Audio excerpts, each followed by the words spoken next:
Thank you for watching the Layton Hills Baptist Church membership class videos. Hopefully, you sent me an email with the homework sentences from last class, and I have responded to that email with at least an acknowledgement, a thank you for sending it, something. If last session raised any questions and discussions, please reach out to me, and I am available to talk to you about anything that you'd like. This should be an introduction to an ongoing conversation. This session, which is the third video, but session 2, is about history. History of Layton Hills Baptist Church and the Southern Baptist Convention and Protestants. Baptists are a Christian religious group. Many Baptists belong to the Protestant movement of Christianity. They believe that a person can attain salvation through faith in God and Jesus Christ. Baptists also believe in the sanctity of the Bible. They practice baptism, but believe that a person must be wholly immersed in water. This is a major difference between the Baptists and many other Christian denominations.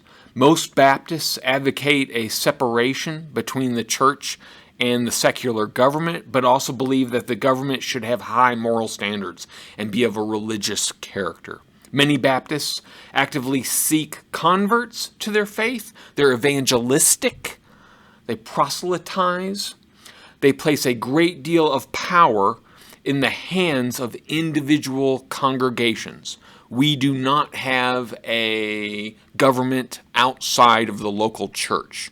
The association, the state convention, the national organization have no power or influence over us. They're simply a coordinating group. John Smith and Thomas Hellas were early leaders of the Baptist faith in the Netherlands in 1609. Smith eventually broke with the Baptists and joined the Mennonites. Hellas led a small group of Baptists from the Netherlands to England in 1612 and established the first Baptist church in England. Due to religious persecution, many Baptists fled to the New World, and the first Baptist church in what would become the United States was founded in 1639 in Providence, Rhode Island. Rhode Island was the first English colony in the New World that promoted freedom of religion. And during the 1800s, the Baptist church divided over the issues of slavery. Many Baptists, especially in the South, firmly believed that slavery was religiously permissible. They, of course, were wrong, horribly wrong. Other Baptists disagreed and argued that slavery violated God's word as printed in the Bible. In 1845, the Baptists split into pro-slavery and anti-slavery camps. Southern Baptists created the Southern Baptist Convention in 1845. The Southern Baptists were pro-slavery, and unfortunately, with that ugly history, Layton Hills Baptist Church is a Southern Baptist Convention, which was founded on the horror and sin of being pro-slavery. The anti-slavery Baptists became the Northern Baptists. The Northern Baptists eventually united together to be the Northern Baptist Convention, which in today's terms is the American Baptist Convention. The American Baptist Convention came from the Northern Baptist Convention, and it was in 1907. Despite the development of these two groups, Baptists still allow individual congregations a great deal of authority to govern their own churches. As a general rule, Southern Baptists are more conservative in their politics and religious beliefs and play a much larger role in missionary work and efforts than their northern counterparts, the American Baptist Church Association. Layton Hills Baptist Church got its start in 1959. In the early work of Utah, members of the Clearfield First Southern Baptist Church faced many struggles in their own area, yet daringly accepted the challenge to expand God's work in the Layton area. Their dream became a reality in June of 1959 when 27 people met at the Layton Mission, utilizing the Layton City Hall as a meeting place. It was 3 months later, on September 6th, 1959, that this little mission with a big dream organized as the First Southern Baptist Church of Layton. The First Southern Baptist Church of Layton. Marion Riley with his wife Lola were called as pastor. He was bivocational. He added 11 more members, joined that same month, and were recognized as charter members. Shortly thereafter, Miss Patricia Arcanaga, A-R-C-I-A-G-A. How do you say that? I have no idea. Transferred her membership from the Roy First Baptist Church. She was recognized as Layton Hills Baptist Church's longest resident member until she went for her reward in heaven in June of 2019. Isn't that awesome? She was our longest member.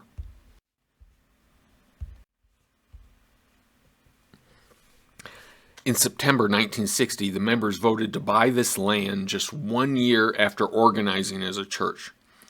Pastor Riley initiated the loan papers, and on September 11th, 1962, our first services were held in a new building with 27 members and 17 visitors. How awesome is that? Pastor Harold Dillman with his wife Opal were called on November 4th, 1962, and moved to Layton the first week of January 1963.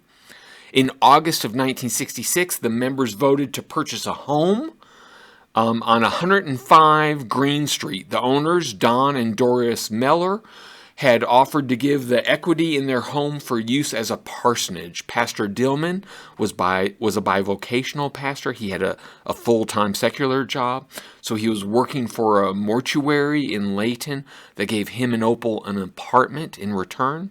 But with this parsonage, he could give up those jobs and become Layton Hills Baptist Church's first full-time pastor. What an answer to prayer. The Millers' government transfer to Ohio fell through, but they refused to retract their offer, buying another home for themselves and letting the church have that property. Isn't that such a blessing? Awesome. In the 70s, Pastor Dillman, after 9 years of faithful leadership, retired in June of 1975. We were sponsoring a Kaysville mission at the time. Pastor William Jones with Martha already were members. They served wonderfully as an interim pastor for 4 months after Pastor Dillman's departure. And then Pastor Michael Donahue with his wife arrived in November of 1975 and stayed until August of 1984. Longevity of pastors, that's a good sign of health. In the 1980s, a dedication of the new edition was held in April 27th, 1980. Guest speakers were our beloved former pastor, Howard Dillman, and also Lavoyd Robertson, pastor of First Southern Baptist Church of Clearfield. That was our parent church that began our work. Pastor James Harding with his wife Jan came as pastor in October of 1984. In his little bit of off time, Pastor Jim worked toward his PhD, an accomplishment which he achieved while here. It was in 1984 when our church changed its name from the First Southern Baptist Church of Layton to Layton Hills Baptist Church, with the area well defined by Layton Hills Mall having located across the street. It could easily be identified where we were located with the mall traffic and those coming to the main gate of Hill Air Force Base. So we changed our name.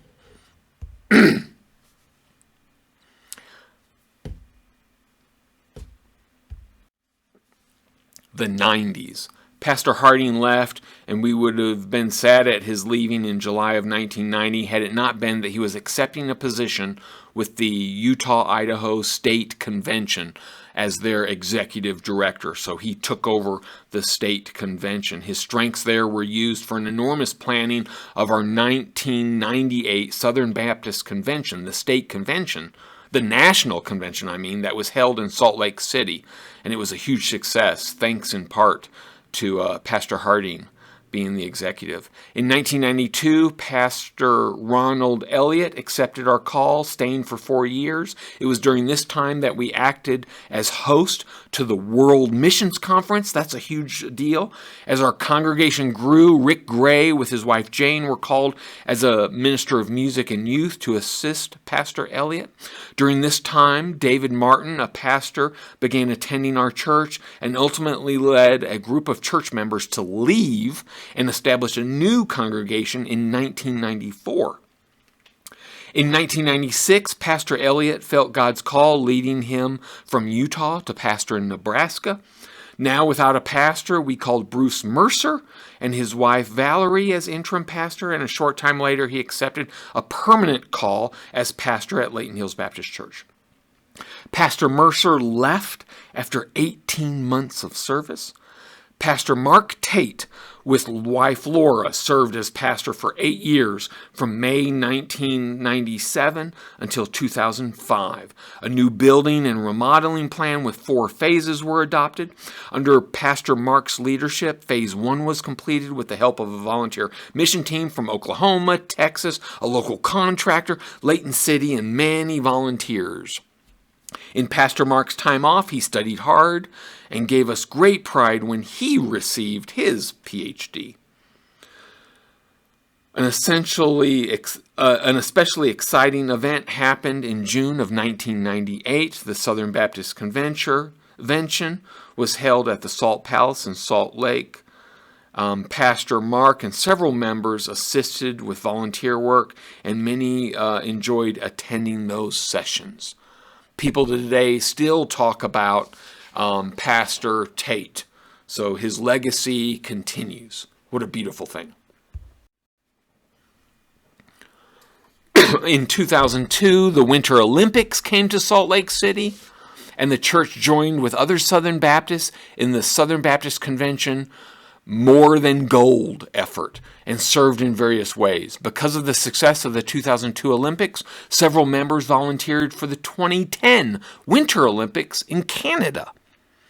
After Pastor Tate resigned his position as pastor in 2005 to pursue other things, Dr. Mikey Porter was called by the church to serve as an international interim pastor, to take the congregation through a 5-part process to facilitate a structured time of reflection and healing and planning for the future of the congregation in accordance with God's will.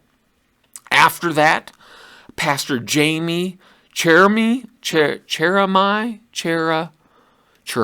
how do you say that? Cheramie.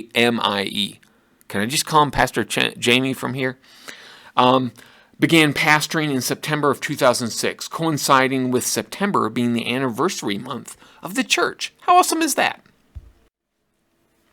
Pastor Jamie led the church until December 2013. Through Pastor Jamie's backing and the mission director's encouragement and involvement, Layton Hills Baptist Church members made their maiden trip to Russia in August of 2009, with return trips in 2010 and 2011. In addition, members traveled to Cancun, Mexico in November of 2012, putting a roof on a new church in the jungles of Mexico. In November of 2013, members went to the Philippines and worked with a Christian academy there.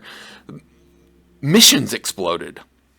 Since 2009, many of our members have gone to Cancun, Mexico, each January with the Fellowship of Christian Clowns, witnessing and sharing Christ through the art of clowning. We're a church of clowns. In 2014, 2015, they went to Costa Rica with Pastor Jamie's departure. In 2013, the church enjoyed the leadership of Mikey Porter, our area missionary, and Buck Buchanan, who each served for a time as interim pastors. In October of 2015, Pastor Steve Eckert with his wife Diane arrived. Over Pastor Steve's 5 years, Layton Hills Baptist Church had 30 baptisms. How awesome is that? Praise the Lord. The 2020s started with the COVID pandemic. Pastor Steve retired in the summer of 2020, and I arrived. Hey, Pastor John Jamar. I know how to say Jamar. Future people doing this class will say my name wrong. With my angelic sweetheart, Cheryl, began pastoring in January of 2021 after spending 23 years in ministry in Alaska. We did it. We got through history in 15 minutes. Hopefully it wasn't, mind-numbingly boring, and I only mispronounced, half the words. What can I say? I can't read. Phonics was never my specialty. I would have gotten it better if it was in Greek. All right, homework. Second homework assignment. Please email me in a paragraph your personal history, your testimony connected to Jesus, to the church, and to the Baptists. Let me know how you fit into this flow of history. I want to get to know you better. This information is important to me, and I look forward to reading it. Thank you. Thank you very much, my friends.